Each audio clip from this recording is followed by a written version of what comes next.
안녕하세요. 저는 초등영어 문해력이 답이다의 저자 김수민입니다. 분당에서 저는 영어 학원을 15년 동안 운영을 하였고요. 초중고 아이들을 주로 가르쳐 왔습니다.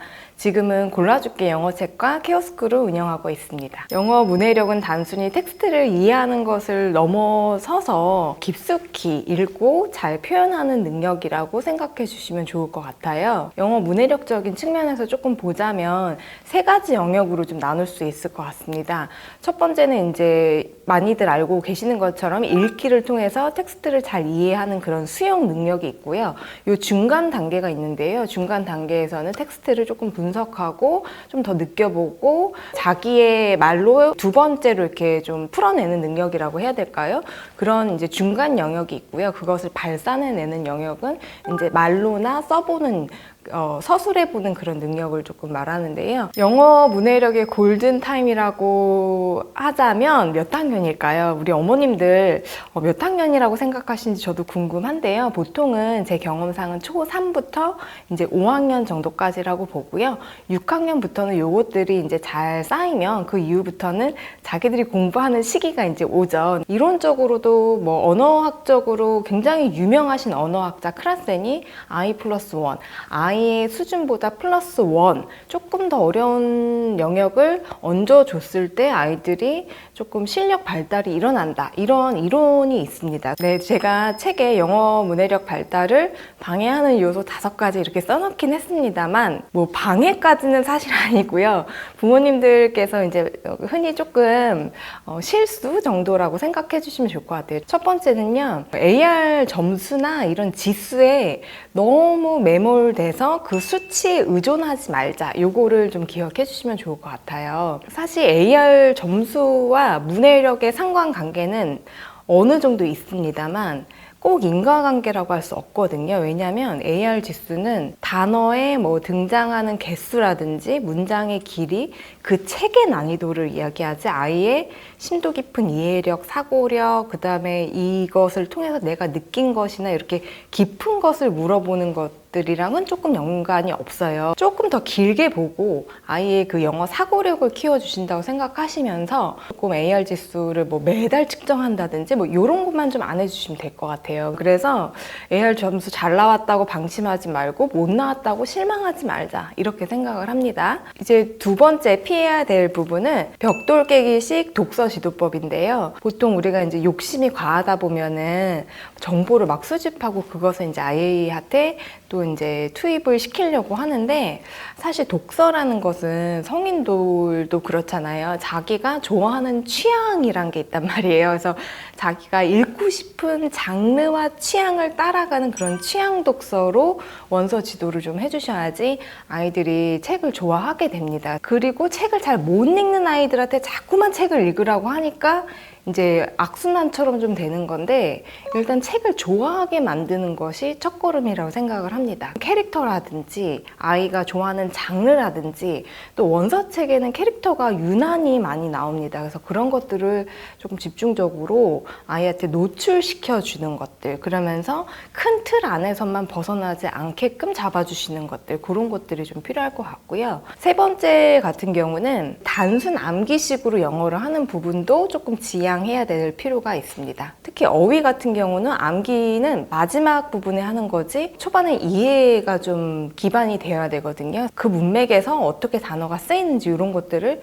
이해 기반으로 조금 지도를 해주시면 암기할 양이 후에 가서 현저히 줄어드는 거는 맞습니다. 근데 중고등에 가서 사실 암기를 열심히 해줘야 되는 것은 저는 100% 맞다고 생각합니다.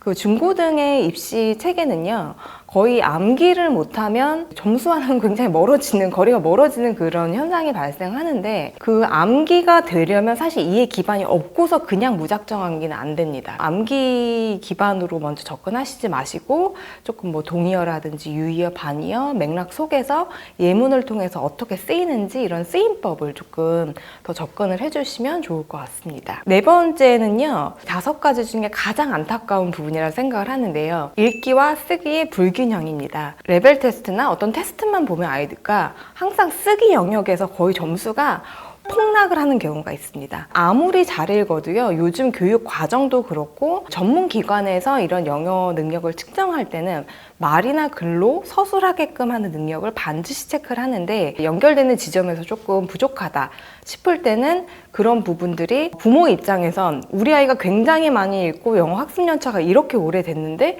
점수가 왜 안 나오냐, 이렇게 이제 되는 부분인 것 같거든요. 그래서 이런 부분을 미리 알아두시고 조금 연결 지점에서 잘 그 트랙을 탈 수 있도록 연결해 주시는 것도 굉장히 좋습니다. 근데 여기서 부모님들이 이런 말씀을 드리면 딱 질문이 있습니다. 선생님, 읽기를 잘 못하는데 어떻게 쓰냐, 인풋이 많이 돼야지 아웃풋으로 나오는 게 아니냐, 이런 질문을 하실 텐데요. 인풋에 우리가 굉장히 많이 투자하는 이유는요, 원서를 많이 읽다 보면 원어민들이 주로 쓰는 그런 어떤 형태와 패턴과 문형들을 우리가 카피해서 그렇게 사고하고 그렇게 쓰려고 사실 많이 읽는 거거든요. 근데 그것들을 아무리 많이 읽어도 아이가 흡수해서 소화해서 자기 걸로 쓰지 못하면 사실 헛것이 됩니다. 물론 인풋이 많아서 읽기는 잘할 수 있으나 이 읽기와 쓰기에 좀 균형이 맞지 않아진다. 쓰기의 그 교육의 어떤 부분을 저학년부터 늘려주시는 것도 저는 일부 필요한 부분이라고 생각합니다. 네, 5번째는 과도한 학습 스케줄로 아이가 생각할 시간을 충분히 주지 않는 것을 조금 피해 주시면 좋을 것 같아요. 제가 영어 학원을 운영할 때도 이런 케이스들 굉장히 많았는데요. 메인 학원이 있고 서브 학원이 또 있어서 학원을 2개를 동시에 진행한다든지 영어를 막 2트랙, 3트랙으로 돌리시는 분들도 아직도 있으시더라고요. 그래서 그런 거는 아무리 해봤자 실력이 늘지 않습니다. 이건 제가 보장하는데요. 심화학습이 들어가야 되는 부분부터는 매일 1시간씩 쪼개서 하는 것보다 어떨 때는 2시간씩 주 2회로 빡 공부하고 나머지 자유시간에는 원서 읽기, 자유로운 책 읽기, 독서 시간으로 할애를 하도록 주시는 것도 상당히 도움이 많이 됩니다. 아이가 그냥 단어 암기해야 된다 이렇게 생각을 하시잖아요. 근데 맞는 말인데요. 어휘는 정말 큰 차원에서 보자면요, 이 문해력에서 가장 큰 요소라고도 생각을 합니다. 왜냐하면 그 단어 안에는 그 주변의 맥락이라는 것을 다 포함하기 때문이에요. 적재적소에 딱 이 어휘를 써줘야 될 때 쓰는 아이들이 진짜 영어를 잘 쓰는 아이들이거든요. 교육부에서 지정한 초등 필수 몇백 단어 이런 아주 기본적인 단어들은 사실은 요즘 아이들 초3, 4면 그거 다 알 거예요.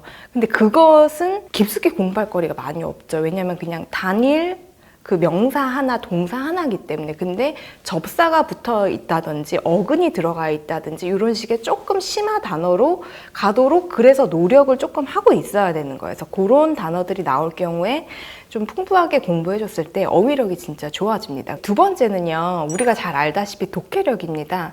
이 독해라는 것을 잘 읽는 건데요, 그 문장을 읽을 때 내 마음에 와닿아야지 그게 진짜로 느껴지는 문맥이라고 생각을 하거든요. 그래서 그 독해를 잘한다는 것을 읽는 순간 이 분위기와 감정과 그 맥락과 이 주변 것들이 다 이렇게 와닿는 그런 것을 이제 독해라고 저는 생각을 하고요. 독해를 할 때 이제 대상이 문제죠. 그래서 어떤 글을 분석을 해낼 것이냐도 이제 중요한데요. 정체기가 와서 정말 늘지 않는 친구들이 너무 많잖아요. 그럴 때는 조금 이제 지도가 좀 집중적으로 들어가야 되는 부분이 있죠. 이 요약을 시켜야 돼요. 독해력을 키우려면 결국에는 아이한테 말로 네가 읽은 글이 어떤 내용이라는 것을 말로 한번 해보게 해야 돼요. 말로 해도 되고요, 글로 써도 됩니다. 그래서 그것을 한 문단씩 요약을 하게끔 하는 것이 이제 요약학인데요. 요약을 할 만한 가치가 있는 글을 먼저 선택하시는 게 비법입니다. 최소한 5문단 정도 있는 글을 선택을 해주시고,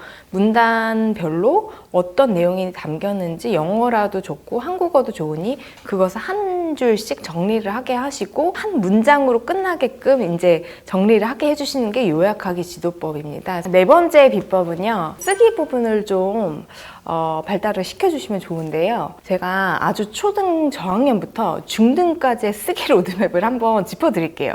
일단 아이들이 단어 쓰고 문장 쓰죠. 이 문장 쓰기부터를 좀 열심히 해주셔야 돼요. 문장이 한 문장 안에 5단어 정도가 들어가 있는 게 기본 문장이잖아요. 이런 것들을 많이 써볼수록 아이들이 익숙해집니다. 그래서 이거는 마치 운동하는 거랑 똑같습니다. 운동 근육처럼 많이 써봐야 잘 쓴다고 생각을 하시면 돼요. 그리고 단어 같은 경우도 많이 써본 아이들이 익숙하기 때문에 잘 쓰거든요. 그래서 제가 왜 문장이 중요하다고 말씀드리냐면은 초등학교 4학년, 5학년 돼서 에세이가 쓰고 싶은데 갑자기 에세이가 안 써진단 말이에요. 그래서 에세이를 쓰려면 이 문장 쓰기가 정확도 있는 문장 풀 센텐스를 많이 써본 연습을 해야지만 이 에세이 단계로 가기 때문에 길이부터 말씀드리면 1단락이 있고 3단락이 있고 5단락이 있습니다. 이걸 초등학교 때 사실 다 하면 좋지만요. 다 하는 아이들 많지 않아요. 정말 소수의 아이들이 5단락까지 쓰는 연습들을 많이 하고요. 그리고 중등 수행평가에서 요구하는 길이 1단락입니다. 너무 우리 아이가 갈 길이 멀어 보인다 싶으신 분들은 1단락 쓰기를 목표로 6학년 때 한다 생각을 하시고 집중 지도를 하셔도 좋습니다. 아이들이 금방 좋아지기 때문에 쉽게 생각하시고 접근하셔도 되고 시중에 좋은 책도 많고 제가 책에 또 책 추천도 많이 해놨습니다. 그래서 이런 것들을 따라서 조금씩 해보시면 도움 되실 것 같습니다.